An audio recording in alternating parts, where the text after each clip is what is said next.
நீங்க நினைக்கலாம், முன்னால வந்து நின்ற மிஷினரிகள், கிராம மிஷினரிகள், இவங்க தான் ஊழியக்காரர்கள், இவங்க தான் தெரிந்து கொள்ளப்பட்டவர்கள் என்று நினைக்கலாம்.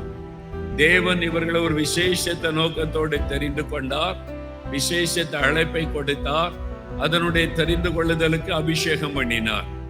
அதே சமயத்துல நீங்க வந்திருக்க அத்தனை பேரும், நீங்கள் ஆண்களானாலும் பெண்களானாலும் சிறு பிள்ளைகளானாலும் வாலிபர்களானாலும், நீங்க இயேசு கிறிஸ்துவின் இரத்தத்தினால் கழுவப்பட்ட அந்த ரட்சிப்பின் அனுபவத்தை பெற்ற யாராயிருந்தாலும் நீங்கள் எழுப்புதலுக்காய் தெரிந்து கொள்ளப்பட்டவர்கள்.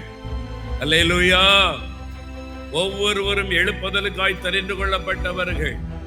நீங்க படித்துக் கொண்டிருக்கலாம், ஸ்கூல்ல படித்துக் கொண்டிருக்கலாம், கல்லூரியில படித்துக் கொண்டிருக்கலாம், விவசாயம் செய்து கொண்டிருக்கலாம், ஒரு வியாபாரம் செய்து கொண்டிருக்கலாம், ஒரு பேங்க்ல வேலை செய்து கொண்டிருக்கலாம், ஸ்கூலில் டீச்சரா இருக்கலாம். நீங்க யாராயிருந்தாலும், என்ன வேலை செய்து கொண்டிருந்தாலும், ரட்சிக்கப்பட்ட ஒவ்வொருவரும் கடைசி கால எழுப்புதலுக்காக தேவனால் தெரிந்து கொள்ளப்பட்டவர்கள்.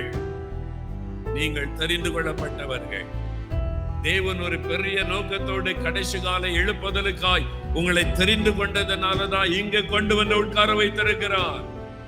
நீங்க நினைக்கிறீங்களா, மோகன்லால் வருகிறார், ஒரு ஜோம் பண்ணிட்டு வரலாம், அதற்காக வந்திருக்கிறோம் என்று நீங்கள் நினைக்கிறீர்களா?